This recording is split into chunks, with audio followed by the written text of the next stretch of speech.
Simplification का question जब भी आए तो उसको सॉल्व करने के लिए मैं आपको कुछ ट्रिक्स बताती हूँ।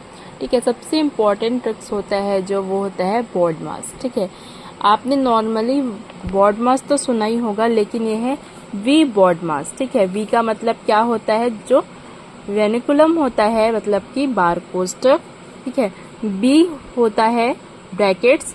ठीक है, ब्रैकेट्स में जितने भी टाइप के ब्रैकेट्स होते हैं वो सारे ब्रैकेट्स अगर क्वेश्चंस में दिए हुए हैं, अगर कोई भी एक ब्रैकेट दिया है तो पहले आप उस ब्रैकेट को पहले ओपन करेंगे। लेकिन यदि इसमें सारे ये तीनों प्रकार के ब्रैकेट्स दिए हुए हैं तो इसका भी रूल है कि पहले आपको कौन सा ब्रैकेट, सबसे छोटा ब्रैकेट ये वाला ओपन करना है। ठीक है, उसके ये देखिए ऐसा रहेगा जो ब्रैकेट, वो ओपन करना है। उसके बाद ये वाला ब्रैकेट ओपन करना है, कर्ली ब्रैकेट। ठीक है, उसके बाद ये लास्ट में ये वाला ब्रैकेट ओपन करना है। ठीक है, उसके बाद है ओ का मतलब ऑफ।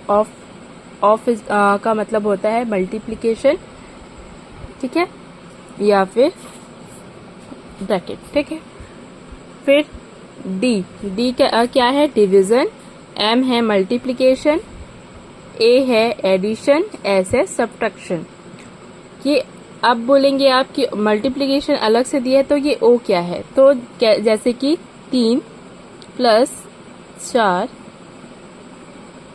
फिर दिया हुआ है 2 - 1।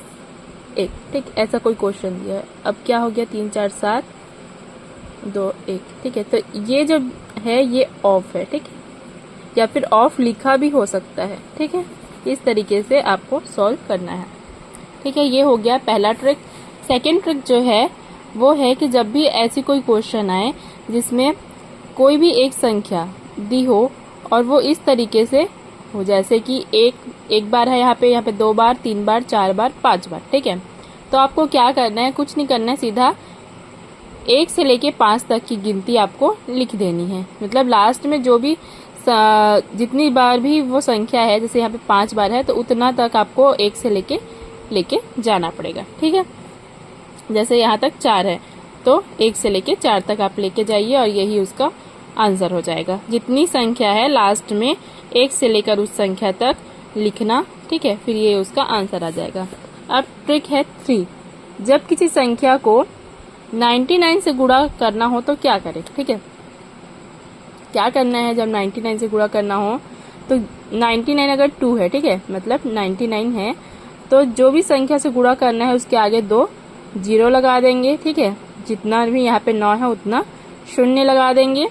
उसके बाद जो संख्या से गुणा करना है उसी संख्या को इस संख्या से माइनस कर देंगे। जो आंसर आएगा वो आपका उत्तर होगा। ठीक है, अब है चौथा ट्रिक। इसमें क्या करना है, जब भी कभी इस तरीके से कोई भी आपका क्वेश्चन हो या किसी भी आप कुछ भी क्वेश्चन का आप सॉल्यूशन निकाल रहे हैं, वहां पर कहीं पर भी ऐसा सिचुएशन आए तब क्या करना है, तब आपको इसको आप डायरेक्ट सॉल्व कर सकते हैं। ठीक है, एक तरीका होता है डायरेक्ट सॉल्व कर सकते हैं या ठीक है, डायरेक्ट सॉल्व करने के लिए क्या करेंगे, पहले आप उसको इस तरीके से लिख सकते हैं, प्लस है बीच में, उसे आप गायब कर देंगे, फिर भी इसका मतलब ये है कि यहाँ पे प्लस है। ठीक है, और फिर डायरेक्ट सॉल्व करेंगे। 7 छक्के 42, 42 और 5 हो गया 47 और बटे में 7 रहेगा ही। ठीक है, तो 47/7 इसका आंसर हो जाएगा।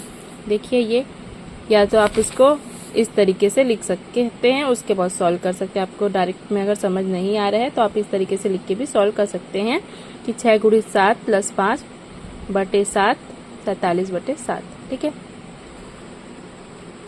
अब है ट्रिक 5। किसी भी सिंप्लीफिकेशन करने के लिए, मतलब किसी भी सिचुएशन को सॉल्व करने के लिए, आपको किसी प्रॉब्लम को सॉल्व करने के लिए क्या करना है, यूनिट डिजिट का यूज करना है। इससे आप जल्दी, मतलब सेकेंडों में, मिनटों तो बहुत दूर हो जाएगा, सेकेंडों में आंसर ला सकते हैं।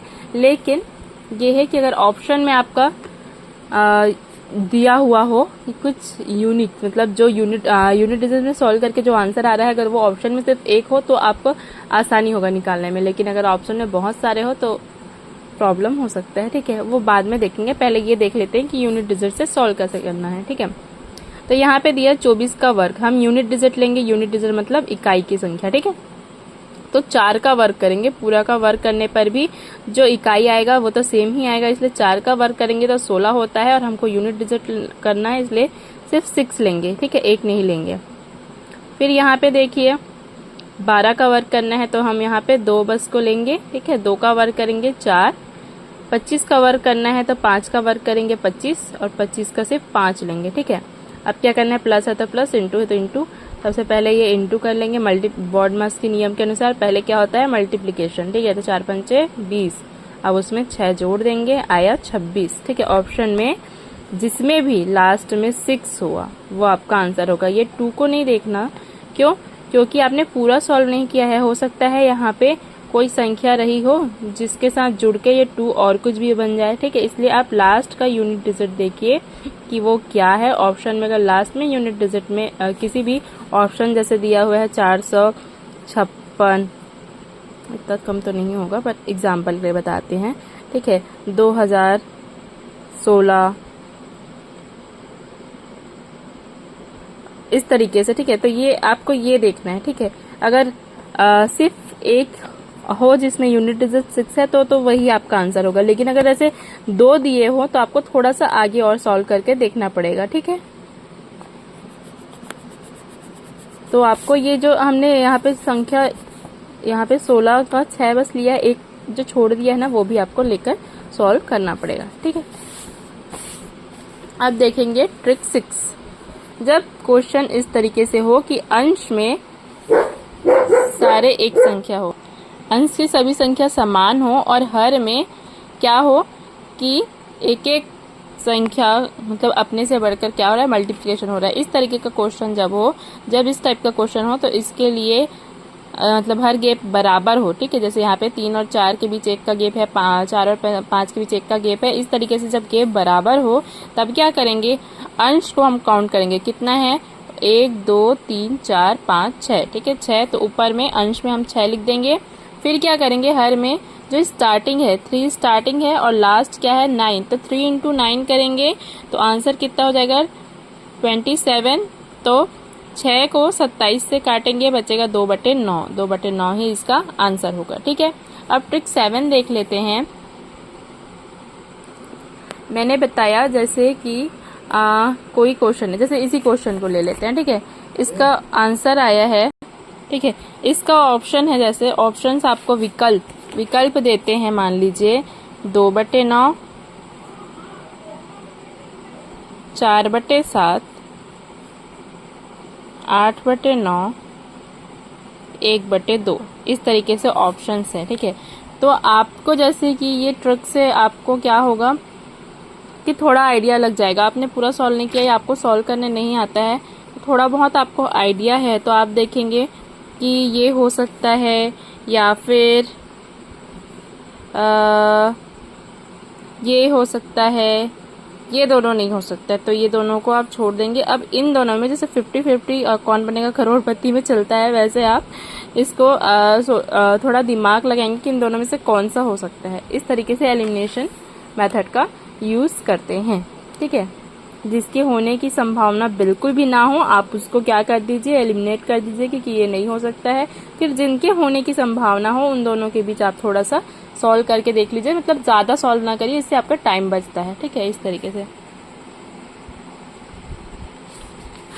ओके, अब 8वां ट्रिक है जो सिंप्लीफिकेशन का सॉल्यूशन में काम आएगा, वो है कि आप अप्रोक्सीमेशन के रूल्स को थोड़ा सा अप्रोक्सीमेशन वैल्यूज को लेकर सॉल्व करिए। अप्रोक्सीमेशन वैल्यू बोलने का मतलब है जैसे कोई भी संख्या आपको दी हुई है, आपको उसका स्क्वायर नहीं पता है, ठीक है, तो उसके आसपास का जिसका स्क्वायर पता है आप उसका यूज करिए, ठीक है। या फिर मान लीजिए 512 प्लस 815 ऐसा कोई वैल्यू दिया हुआ है, ठीक है, आपको इसको सम करना है। आपको सम करने में टाइम लग रहा है, ऐसा लग रहा है, मान लीजिए कोई बड़ी संख्या है, मैंने यहाँ पे सिर्फ एग्जांपल लिया है, आपको सम करने में टाइम लगेगा ऐसा कुछ लग रहा है और आप ऑप्शन से ही जल्दी से टिक करना चाहते हैं, तो आप क्या करेंगे कि केवल 5 और 8 को जोड़ दीजिए, 13, ठीक है, 13। अब ऑप्शन में देखिए 13 किस में है, मतलब 1300 समथिंग किस में है, ठीक है। तो अगर 1300 समथिंग जिसमें भी होगा वो आपका आंसर है, ठीक है। और यदि ऑप्शंस में 2-3 में और 1300 है, तो फिर आगे आप क्या करेंगे, यूनिट डिजिट का यूज कर लीजिए। इस तरीके से किसी में अप्रोक्सीमेशन, किसी में यूनिट डिजिट, तो किसी में एलिमिनेशन ट्रिक्स का यूज करके आप जल्दी से क्वेश्चन सॉल्व कर सकते हैं। ठीक है, अब देखते हैं ट्रिक 9। अब ये इस तरीके से क्वेश्चंस जब आते हैं तब आपको कैसे सॉल्व करना है, बहुत कम टाइम पे ये हम बताते हैं। ठीक है, अब ये देखेंगे कि कितने प्लेसेस हैं। ठीक है, 1 2 3 प्लेसेस हैं। ठीक है, अब क्या करना है, जो लास्ट में दिया हुआ है 1/4, ठीक है 1/4 दिया हुआ है, इसको क्या करेंगे, इस तरीके से लिखेंगे। ठीक है, बीच में हम 3 प्लेसेस है तो क्या करेंगे, स्पेस छोड़ देंगे, कितना 3। ओके, इस तरीके से देखिए, स्पेस छोड़ देना है। अच्छा सॉरी, यहाँ बीच में नहीं, लास्ट में स्पेस छोड़ना है। ठीक है, 1 और 4 को हम लिख लेंगे इस तरीके से। उसके बाद 4 के बाद 3 स्पेस आपको छोड़ देना है। अब क्या करना है कि 1 और 4 को ऐड करेंगे तो आएगा 5। ठीक है, फिर 5 और 4 को ऐड करेंगे तो आएगा 9। अब 9 और 5 को ऐड करेंगे तो आएगा 14। ठीक है, इस तरीके से ऐड करते जाना है। लास्ट में जो आंसर आया वो आपका जाएगा अंश में, और इसके पहले जो आया है वो जाएगा हर में। ठीक है, इस तरीके से आप इस तरीके के क्वेश्चन को सॉल्व कर सकते हैं। अब है ट्रिक 4। अब ट्रिक 4 में क्या दिया हुआ है कि जो परसेंटेज निकालना है, इस तरीके से वाला क्वेश्चन जो परसेंटेज निकालना होता है, ये कैसे करेंगे। ठीक है, आप अब देखेंगे 91 का परसेंट निकालना थोड़ा टफ है। 32 का क्यों, क्योंकि ये जो 0 वाली होती है ना, जो 90 का निकालना होता है या 30 का, तो ये आसान होता है। ठीक है, डायरेक्ट आप इसका मल्टीप्लिकेशन कर दीजिए, लास्ट में 0 कट जाता है। ठीक है, लेकिन इस तरीके से जिसमें पीछे भी नंबर्स हो, 0 ना हो, तो इस तरीके के क्वेश्चंस को आप कैसे सॉल्व करेंगे। तो इसके लिए क्या करिए आप कि इसे डिवाइड कर दीजिए, या तो 91 को भी डिवाइड कर सकते हैं या तो 32, जो आपको इजी लगे। ठीक है, तो 32 को हम डिवाइड करेंगे 30 और 2 के रूप में। ठीक है, अब क्या करेंगे, 91 का इसका परसेंट निकालना है। ठीक है, तो 91 का आप इधर इसका परसेंट निकालिए, इसका परसेंट निकालिए, आंसर सेम आना है, इसलिए आप जो आपको ज्यादा सरल लगे आप उसका परसेंटेज निकालिए। ठीक है, तो 30% निकालेंगे हम 91 का, तो 30/100% का मतलब क्या होता है, 100। ठीक है, तो 30/100 गुणित 91 करेंगे। ठीक है, तो 0 0 कट जाएगा।